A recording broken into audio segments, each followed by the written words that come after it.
Have you hit a weight loss plateau? Maybe things were going pretty well on your weight loss journey for a while, and you still have more weight that you would like to lose. You're not at your goal weight yet, but the scale seems stuck. And in fact, you seem stuck. You don't know what's happening, why things stopped working, or what to do. If any of that sounds familiar, then this video is for you. I am going to talk to you about what is really going on when you get stuck during your weight loss journey, and more importantly, what to do about it. And I want you to watch all the way through to the end because I have a simple 3-step process for how to get unstuck, and the third step is really the most important one, so I don't want you to miss it. Now, if you've watched me here on YouTube before, then welcome back. But if you are new to my channel, then welcome. I am Dr. Kim Foster, and I'm an MD turned coach, wellness expert, and entrepreneur. I was a family doctor before leaving the healthcare system to focus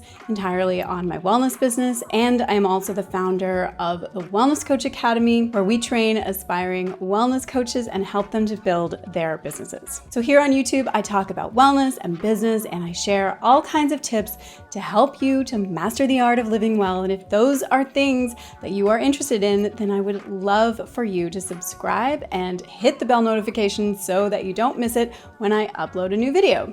Now let's talk about weight loss plateaus. So I find that most of the content that addresses this issue of how to break through a plateau offers some pretty conventional advice, like switch up your exercise routine and add in strength training or double down on your food diary, whatever it is. Lots of tactics and lots of things to do and take action on, which feels like that's the solution. But in this video, I'm going to go deeper than that. We're going to go way past those cookie cutter suggestions because in my experience, a deeper approach is really what's required to break through a resistant plateau. And as I mentioned, I have a 3-step process, so let's get into that now. First of all, detach from outcome and stabilize. So the first step when you hit a plateau is just to stabilize where you are. Use this opportunity to practice maintaining this new level, this new weight and body size, because the truth is you are going to need to do that eventually, but this is definitely not something that many of us know how to do. It's okay to hold the line and also hold your position and live into it and feel good about it. If you've reached a plateau, practice feeling good about that and practice maintaining and being there. There is no rule that says that you have to be in constant motion, either losing or gaining, up or down. And there's no rule that says that when you're losing weight, it needs to be a consistent slope down. It's okay for the graph to be stepwise. So detaching from the story that you have to be constantly losing in order for this to work, detach from outcome. Because there's a big difference between pausing on your weight loss journey and gaining it all back. And I know that that's the fear that comes up. Oh my God, I'm not losing any more weight, which must mean that I'm just going to gain everything all back. And that is not the truth. There's a difference between maintaining weight and regaining weight. If you've been maintaining and staying steady, that's a good thing. Now you know what's required of you to hold steady, which is actually something that most people just can't do. Now you know what habits and lifestyle choices and food choices are required to maintain your current weight. Fantastic, that is really useful knowledge. But the terror and the thought that can come up of, I knew this wasn't going to work, that can often lead people to completely give up and just abandon everything that had been working and just go back to old habits and then, guess what? Regain the weight. So it's really all about what you're telling yourself and what you're making it mean that you've hit a plateau. And I just want to remind you here that your thoughts on this are optional. If you believe that a plateau is normal, it's an opportunity for your body and your mind to settle and stabilize at a new set point before continuing on your journey, then you'll stay positive and stay optimistic and relax into a very normal part of a weight loss journey without running the risk of throwing the baby out with the bathwater. And I want to say at this point that if you know this stuff is difficult for you, managing your mind in your fears, then I have put together a tool that is definitely going to help you. It is my workbook called Change Your Mindset, Change Your Life. And you can download it for free just by clicking the link that I will put in the description box below. Okay, so if step 1 is stabilize, then let's move on to step 2, which is to celebrate your successes. The next step is really just celebrate the successes that you have had up to this point. If you're tempted to skip this step, please don't, because it's incredibly important, and it also doesn't really take long or a whole lot of effort, which I think is one reason why it's really easy to dismiss the importance of celebrating just how far you've come and feeling true gratitude for what you have already achieved. As Oprah says, be thankful for what you have, you'll end up having more. If you concentrate on what you don't have, you will never, ever have enough. Gratitude is truly the secret sauce for opening us up to the next level. And this goes for anything. It's career success, financial success, health success, whatever we're talking about. It's so important to feel a true sense of gratitude for what you have rather than focusing on what you don't have. And this works because it creates a feeling of positivity. When you focus on what you are grateful for, you shift your attention away from what you lack. And when you're feeling positive and optimistic, you are much more likely to take proactive steps toward achieving your goals. Gratitude also enhances your emotional resilience. So when you encounter challenges or setbacks on the path to your goals, you're going to bounce back more quickly rather than just becoming discouraged. And also, gratitude boosts your self-confidence and your self-efficacy. Recognizing your past achievements can really empower you to believe in your ability to achieve your future goals. So from there, though, how do you continue on your journey of continuing to lose weight? How do you shift out of your plateau and keep going to lose more weight and eventually achieve your ultimate goal? Well, that is what step 3 is all about, and it's this: clear your blocks and move forward. So, an author named Gay Hendricks wrote an incredible book called The Big Leap, and in it, he talks about upper limit problems. And for many of us, this is exactly what is causing our weight plateau. You have hit your ceiling of what you believe is possible for you. The upper limit problem just refers to the subconscious barrier that many of us face when we start to experience higher levels of success or happiness or abundance than we are used to. This self-imposed limit, it can show up in a variety of ways and prevent us from fully enjoying or sustaining our newfound levels of achievement. So one aspect of the upper limit problem is a fear of success, and this applies to success in whatever arena we're talking about, whether it's career success or financial success or personal success in something like improving our health or, yes, losing weight.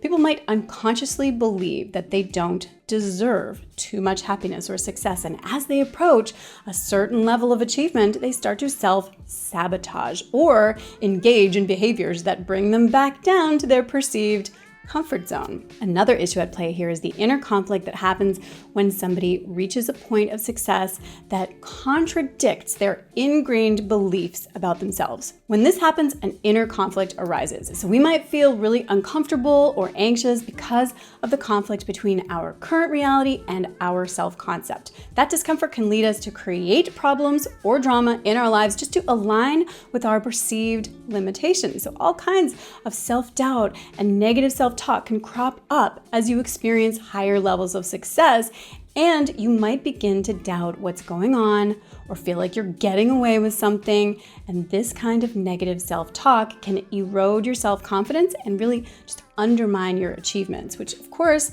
will cause you to revert to a lower level of functioning where you feel more in control.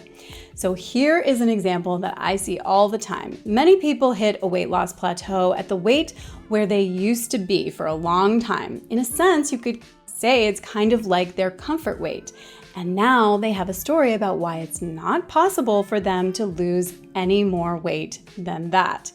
That story might be that you were a lot younger when you weighed less than your comfort weight. And deep down, you doubt whether it's even possible to get back to that weight that you were at in your 20s because you're in your 40s now. You need to tune into those thoughts, because if that's the story that's in your head, then you will sabotage yourself. It's called cognitive dissonance. When beliefs are conflicting in our heads, it's very uncomfortable for us to feel that cognitive dissonance. So we try to resolve that conflict subconsciously as quickly and as easily as we can. Cognitive dissonance, by the way, it's a concept that was first coined by a psychologist called Leon Festinger in the late 1950s. Basically, it refers to the discomfort or tension that arises when a person holds conflicting beliefs, attitudes, values, or behaviors. It happens when there is a discrepancy between your thoughts, emotions, or behaviors. And it just creates this state of psychological discomfort that people really feel strongly motivated to resolve. So Festinger observed that when people experience cognitive dissonance, they are motivated to reduce this discomfort either by changing their beliefs or attitudes, or seeking out information that supports their existing beliefs, or altering their behaviors to align with their beliefs. So if you have two conflicting ideas, one, I want to weigh what I weighed in my 20s, and two, it's impossible for me to weigh what I did in my 20s, then it's like having one foot on the accelerator, one foot on the gas. Your brain does not like this at all, and so it will seek to resolve it. And the easiest way to do that is to sabotage your weight loss efforts, which means you will subconsciously stop doing the things that allowed you to lose weight. Maybe you kind of slack a little on your exercise routine, maybe you lessen up on your workout schedule, whatever it is, just enough that your progress stops, and then you can prove yourself right. Aha, I knew it. It's impossible for me to weigh what I did in my 20s. This is as good as it gets for me. Time to give up and accept it. When you hit a plateau, I want you to tune into the thoughts that you're having. Maybe you're thinking, this isn't working anymore. Is this as good as it's going to get? Or I knew it. I knew it was too good to be true. I'll never be able to reach my goal weight. I knew this wasn't going to work. This just isn't possible for me. You want to detach from this situation, detach from those thoughts, and then, just like a scientist, start questioning why you're not moving forward. Another block that I see besides the upper limit problem is the belief that there's something specific that you have to do next in order to lose more weight. There's a specific step and you're not doing it. And there could be a whole bunch of different reasons for why you're not doing it. It's too hard. It would be easier if circumstances were different and that kind of thing. For example, you might think, well, the next thing that I have to do is stop drinking wine altogether. Or I have to start meal prepping and I don't have time to do that. Or I have to give up chocolate and I just don't think I can live without chocolate. When you believe that you can't achieve your next weight level until you do whatever that thing is, then you're going to be stuck. So you need to question the truth of that step. Is that really the thing that's required? Is that the only thing that will work? It's very easy to get fixated on a certain thing and believe that it's the objective truth, but you've got to learn to question everything. I had a client once who said, I can't lose any more weight because I like to drink wine sometimes and I'm just not willing to give that up. And I said, that's interesting. What makes you believe that you would have to completely give up wine? And she said, it's true. Anyone I know who has achieved their goal weight, that's what they had to do, which was really fascinating, right? To get a glimpse into her mindset there. That was her experience, and she had just converted those few case studies into absolute law. Her mind now had convinced her that it would be absolutely impossible to lose any more weight until she gave up wine. This belief, of course, was further reinforced by the fact that she still drank wine a few evenings a week and was yet to achieve her goal weight and was just really stuck on her weight loss journey. This provided further proof and just really cemented her belief system. But you can see how this is hardly an objective truth. This is a handful of personal anecdotes and her own one variable. So many other variables were being unaccounted for and dismissed, which meant that she was just hanging on to this fixed belief that unless she was willing to give up wine entirely, she would be unable to lose any more weight. So I challenged her on it, and it wasn't easy to shift her out of her belief system. I asked her, what if you had one less drink per week? Would that make a difference?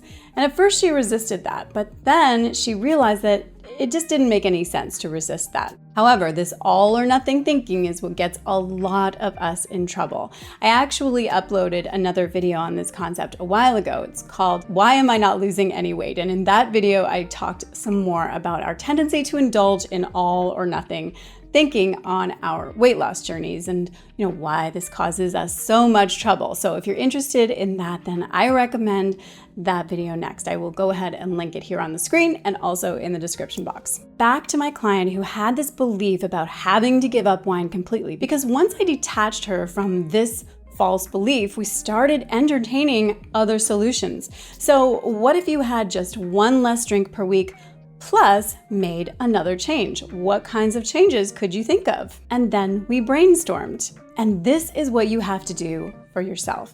You need to get into a mindset that's focused on the solution. Not, is this possible, but this is possible, and what are some ways that I can get there? This might mean releasing other rules that you have created for yourself, that you have to be losing a certain amount of weight every week and things like that. But accepting that your journey to your ultimate goal just might be more creative or different than you maybe thought it would be, but that's okay. So what are some other ways that you could get to where you want to go? It's a little bit like using your GPS. When you miss a turn, your GPS doesn't suddenly shut off and stop giving you directions because, if you didn't go the quickest and best way, you clearly don't want to get there, so I'm just going to stop giving you directions. No, she reroutes you. She finds a different way for you to go. It might mean taking a U-turn or going on a bit of a scenic route. It will probably take a bit longer now, and it's no longer a straight line, but you're still going to get there. So you hit a plateau. Once you've stabilized there for a bit and become comfortable at your new set point and felt gratitude for how far you've come, and you've cleared any blocks that might be stopping you from continuing to the next level, now you're ready to move on. So what else can you do to keep going on your journey? So get creative. If you're not doing this one particular thing that you can think of, like completely cutting out wine, what else could you do? What other routes on your GPS would get you where you want to go? There are always lots of ways to get there, and if one particular way is just not going to work for you for whatever reason, of course, if you're just not willing to do it, then you'll just have to find another one. Maybe you're not willing to completely cut out wine, for example, but what are you willing to do? Maybe you could tackle your habit of snacking right before bed. Maybe you could finally start cooking a few more meals at home instead of always getting takeout. There are a ton of ways, but you're going to need to get into the space of laying out some options and getting into reality about what you are and aren't willing to do, what works for you, what might be blocking you, and why. But what's really important here is to take the drama out of it. Just get kind of scientific and analytical about it at this stage. It's also incredibly important to take ownership, to take responsibility. I find a lot of people are waiting for somebody else to tell us what to do. We're looking for the answers outside of ourselves because we have a belief that other people know better than us how to improve our health and lose weight, which really reveals a lack of self-trust. You might be feeling like you just can't be trusted to know what to do to lose weight, which, it just kind of gets you into the feeling of somebody needs to solve this for me. This is not my problem to solve. Somebody else needs to figure this out, which of course is not great, right? So it's about taking responsibility and releasing from all those outside rules about what you have to do to lose weight and assessing what is and isn't going to work for you and your lifestyle, and just being really honest with yourself about what's blocking you, and then finding a more creative way that's tailored specifically to you and your life. Okay, that brings us to the end of my 3-step process and the end of this video. Like I said earlier on, if you want some more support on these deeper levels of work that will help you on your health and wellness journey, then I invite you to download my free workbook called Change Your Mindset, Change Your Life. I'll put the link in the description box. As always, I would love to hear from you. Did these ideas resonate with you? What was your aha moment, and how is it going to help you break through your plateau? Okay, that's a wrap for this video. Take care, have a wonderful day, and I will see you again very soon.